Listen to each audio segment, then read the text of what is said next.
Wacana hak angket pemilu terus bergulir, bahkan dalam sidang paripurna DPR, sejumlah fraksi mengusulkan hak angket segera digulirkan. Meski demikian, hak angket tidak akan mempengaruhi hasil pemilu.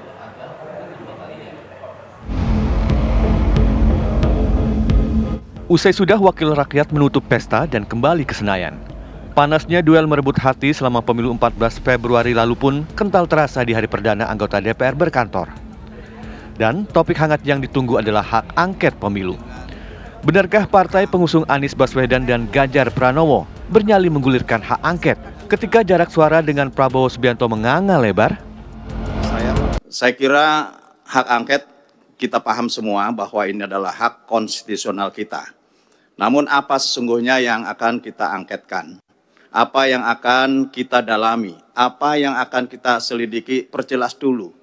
Sehingga kemudian tidak serta-merta bahwa menuduh kecurangan, bahkan mendegradasi terhadap hak konstitusional rakyat. Saya belum pernah melihat ada sebuah proses pemilu yang sebrutal dan semenyakitkan ini, di mana etika dan moral politik berada di titik minus, kalau tidak bisa dikatakan di titik nol.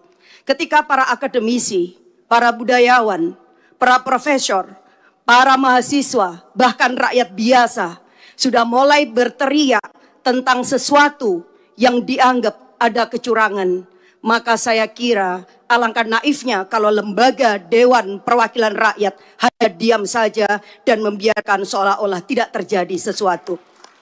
Kami di lapangan tentu juga mendengarkan aspirasi yang berkembang. Aspirasi yang sangat mendesak bagi mereka adalah pengangguran, penciptaan lapangan kerja, bukan hak angket. Yang diperlukan mereka justru adalah hak para sopir angkot. Hak para sopir angkot, ribuan bahkan puluhan ribu yang anak-anaknya mereka, masa depannya, sekolahnya belum tentu mereka bisa memenuhi kebutuhan dasar mereka. Kita bisa menyaksikan bagaimana masyarakat kita hari ini kerja hari ini hanya untuk makan besok. Sementara itu, sebagai partai yang ditunggu inisiasinya, PDI Perjuangan tetap menilai perlu hak angket pemilu bergulir untuk menjawab spekulasi publik. Namun, PDIP mengakui hak angket tak mempengaruhi hasil apapun.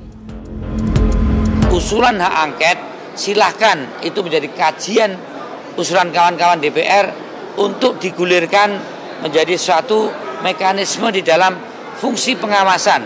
Tidak ada urusan angket dengan pemakzulan. Angket hanya bagaimana melihat beberapa kementerian yang melakukan fungsi-fungsi kerjanya untuk fungsi elektoral. Jadi mungkin angket tidak ada kaitan dengan pembatalan pemilu, angket juga mungkin tidak ada kaitan dengan pemakzulan, tapi angket kita hanya ingin tahu benarkah bansos itu berdampak secara elektoral atau digunakan secara elektoral, benarkah Depdagri ada perintah ke PLT, gubernur PLT, bupati ke Kades untuk elektoral, benarkah bahwa ada tekanan dari Kapolsek ke kepala desa untuk fungsi elektoral. Hanya itu, dan pemerintah pun juga bisa menjawab dengan baik. Ketua Umum Partai Golkar Airlangga Hartarto menyatakan secara realistis hasil pemilu menghasilkan kemenangan tinggi untuk Prabowo Gibran. Jadi logika untuk memaksakan hak angket kurang tepat. Hak angket kan kita harus melihat juga logikanya, apa yang ingin dicapai dengan hak angket. Tetapi kalau kita lihat kan kita harus realistis bahwa pemilu ini kan kalau istilahnya landslide, jadi kemenangannya tuh tinggi. Terus kedua, partai politik kan juga menerima hasil pemilu legislatif.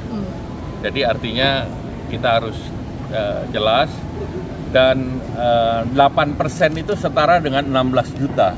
Jadi kalau mau diteliti 16 juta itu sangat masif, sehingga logika untuk tetap memaksakan itu sebetulnya kurang tepat. Tim TV One mengabarkan.